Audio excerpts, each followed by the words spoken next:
은혜 받으실 하나님의 말씀은 에스겔서 20장 1절부터 9절 말씀입니다.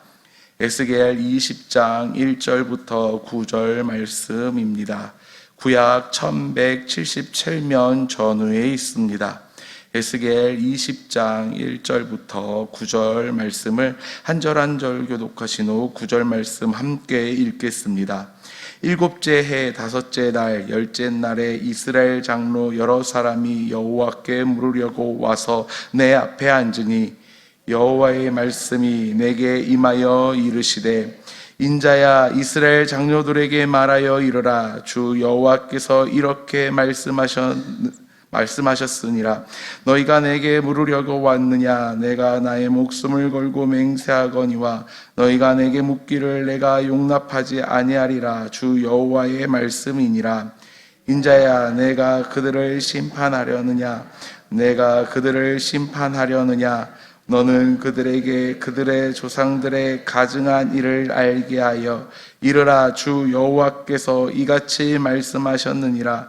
옛날에 내가 이스라엘을 택하고 야곱 집의 후예를 향하여 내 손을 들어 맹세하고 애굽 땅에서 그들에게 나타나 맹세하여 이르기를 나는 여호와 너희 하나님이라 하였노라.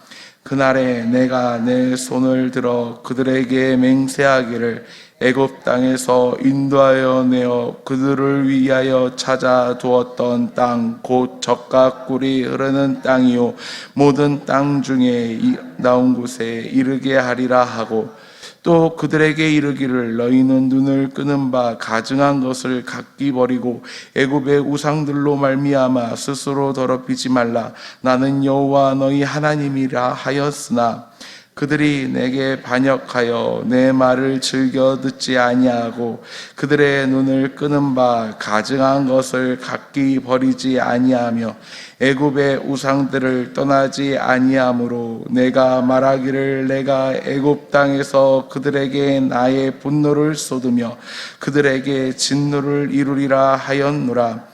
그러나 내가 그들이 거주하는 이방인의 눈앞에서 그들에게 나타나 그들을 애굽 땅에서 인도하여 내었나니 이는 내 이름을 위함이라. 내 이름을 그 이방인의 눈앞에서 더럽히지 아니하려고 행하였음이라. 아멘. 할렐루야. 오늘 이 시간 하나님의 이름을 위하여라는 말씀으로 함께 말씀을 나누도록 하겠습니다. 사랑하는 성도 여러분, 우리가 살아가는 세상은 늘 하나님의 자녀에게 그리고 그리스도인들에게 항상 묻고 있는 것이 있습니다. 그것은 너희가 믿는 하나님이 참 하나님이냐?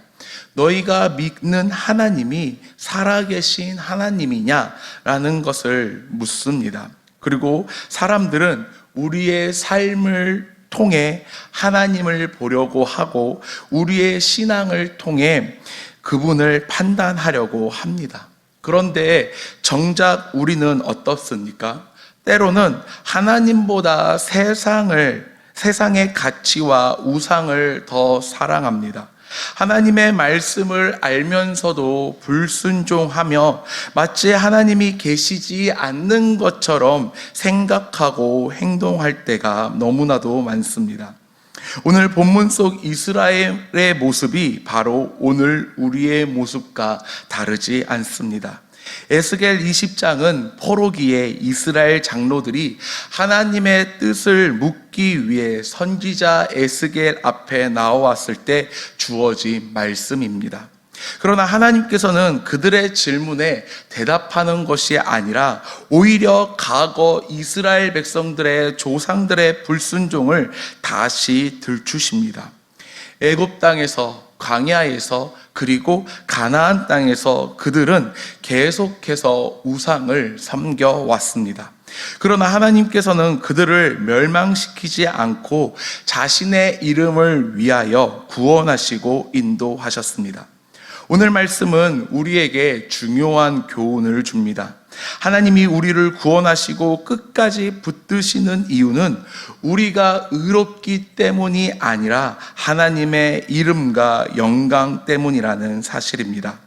따라서 우리는 은혜로 부르심을 받은 자답게 살아야 하며 그분의 이름을 욕되게 하지 않고 거룩하게 드러내는 삶을 살아가야 합니다. 오늘 본문 말씀 1절에서 7절 말씀은 이스라엘 백성들의 반복된 불순종의 모습을 말씀하고 있습니다. 본문 1절에서 7절 말씀을 다 함께 읽겠습니다.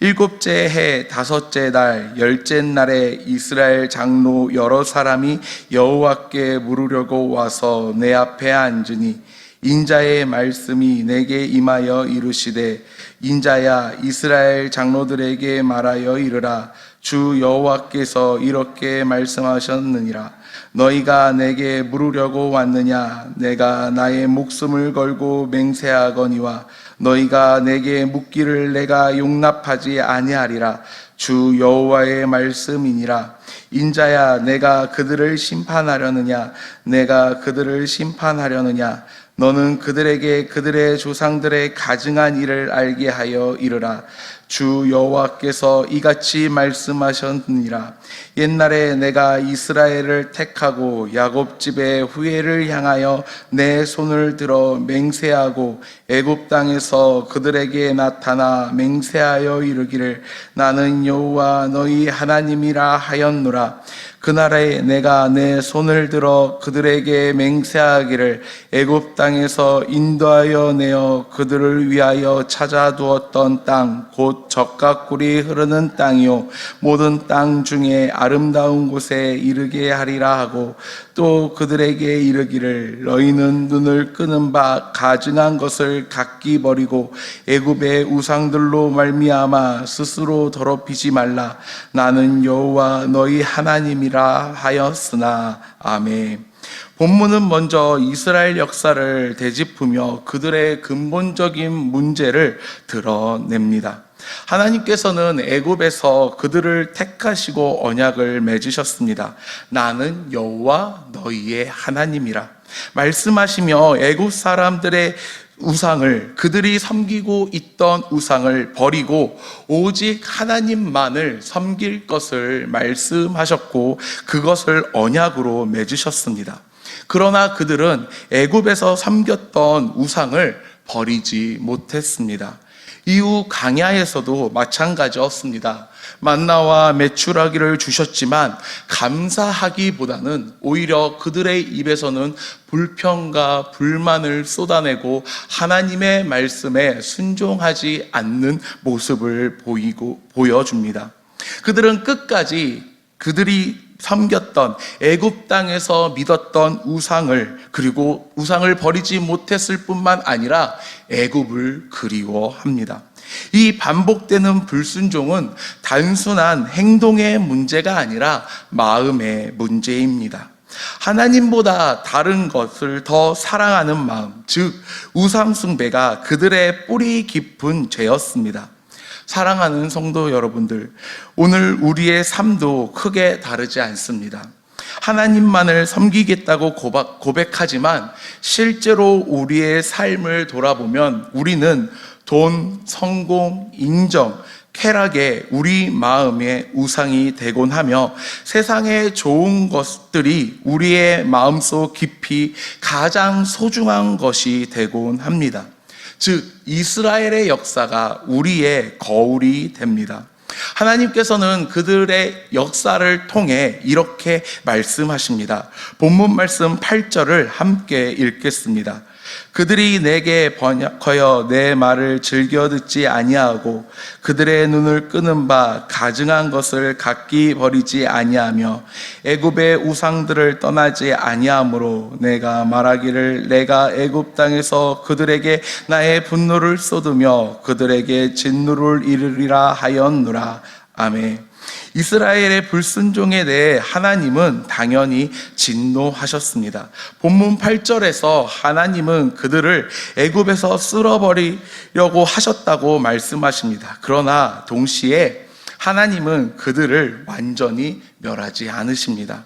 그 이유는 내 이름을 위하여였습니다. 즉 하나님은 자신의 거룩한 이름이 열방 가운데 모욕당하지 않도록 하시기 위해 그 백성을 끝까지 붙드십니다. 여기서 우리는 하나님의 성품을 알 수 있습니다. 하나님은 거룩하시기에 죄를 용납하지 않으시며 반드시 심판하십니다. 그러나 동시에 하나님은 신실하시며 충실하십니다. 그분은 자기 백성을 결코 버리지 않으시고 당신이 맺으신 그 언약을 결코 깨지 않으시며 인내로 우리를 기다려 주십니다. 우리의 삶에도 동일한 은혜가 있습니다. 우리가 넘어지고 흔들릴 때마다, 하나님을 등지고 하나님의 말씀에 불순종할 때마다 하나님은 당장 심판하지 않으시고 회개할 기회를 주십니다. 이것이 하나님의 인내이며 하나님의 은혜입니다. 그러나 이 인내를 값싼 은혜로 여기지 말아야 합니다. 우리가 그것을 어떠한 행동으로 아니면 어떠한 대가로 지불받지 않았기 때문에 하나님의 속량하심과 하나님의 은혜와 사랑으로 거저 받았기 때문에 우리는 그 하나님의 인내와 은혜를 그리고 그 사랑을 값싼 물건처럼 취급할 때가 너무나도 많습니다. 하지만 우리가 그것을 값싼 물건처럼 취급할 때, 회개하지 않을 때, 죄 가운데 계속 머물고 있다면 하나님의 심판은 반드시 하나님의 백성들에게도 임한다라는 것입니다. 그렇기 때문에 지금이 바로 우리의 모습을 돌아보아야 할 때입니다. 본문 말씀 9절 말씀을 다 함께 읽겠습니다. 그러나 내가 그들이 거주하는 이방인의 눈앞에서 그들에게 나타나 그들을 애굽 땅에서 인도하여 내었나니 이는 내 이름을 위함이라. 내 이름을 그 이방인의 눈앞에서 더럽히지 아니하려고 행하였음이라. 아멘. 본문의 핵심은 하나님이 자신의 이름을 위하여 일하셨다는 것입니다. 즉 이스라엘의 자격이나 선행이 아니라 오직 하나님의 명예와 영광을 위해 구원하셨다는 것입니다. 신약 성경은 이 진리를 더욱 분명히 말하고 있습니다. 에베소서 2장은 우리가 허물과 죄로 죽었으나 긍휼이 풍성하신 하나님께서 우리를 살리셨다고 말하고 있습니다. 또한 로마서 3장에서는 모든 사람이 죄를 범하였음에 하나님의 영광에 이르지 못하더니 그리스도 예수 안에 있는 속량으로 말미암아 하나님의 은혜로 값없이 의롭다 하심을 얻었다고 선포합니다. 하나님이 우리를 구원하신 목적은 단순히 우리의 행복이 아닙니다. 우리의 어떠한 의로운 모습으로 인해 우리를 구원하신 것이 아니라 하나님의 이름이 거룩히 여김을 받기 위함입니다. 그래서 예수님께서는 주기도문에서 아버지의 이름이 거룩히 여김을 받으시오며 라는 기도를 가르쳐 주셨습니다. 성도의 삶의 목적은 곧 하나님의 이름을 영화롭게 하는 것입니다. 따라서 우리의 구원은 하나님의 이름과 직결된 사건입니다. 우리는 더 이상 세상의 우상과 타협하며 살 수 없습니다. 하나님의 은혜로 부르심을 받은 자답게 삶의 자리에서 하나님의 이름을, 거룩한 그 이름을 높여야 합니다. 결론입니다. 사랑하는 성도 여러분들, 오늘 말씀은 우리의 정체성을 다시 확인시켜 줍니다. 우리는 우리의 자격 때문에 구원받은 것이 아니라 오직 하나님의 은혜와 사랑으로 구원받았습니다. 그러므로 우리의 삶은 반드시 하나님의 이름을 드러내는 삶을 살아야 합니다. 이스라엘은 반복된 불순종에도 불구하고 멸망하지 않았습니다. 오늘 우리가 존재하는 것도 마찬가지입니다. 우리의 연약함에도 불구하고 여전히 교회로 모이고 여전히 은혜 가운데 살아가는 이유는 하나님의 이름을 위하여 그분이 우리를 붙잡고 계시기 때문입니다. 그러므로 우리는 두 가지로 응답해야 합니다. 첫째, 회개하며 나아가야 합니다. 우리 안에 있는 우상을 내려놓고 하나님만을 섬기겠다고 고백하며 하나님께 나아가야 합니다. 두 번째, 헌신입니다.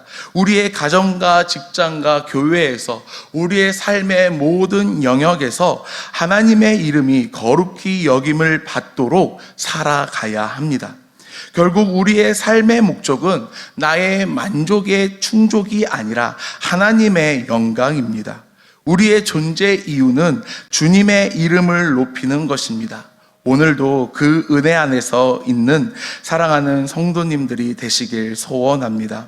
성도님들의 삶 위에 하나님의 이름이 드러나고 주님의 영광이 나타나기를 축복합니다.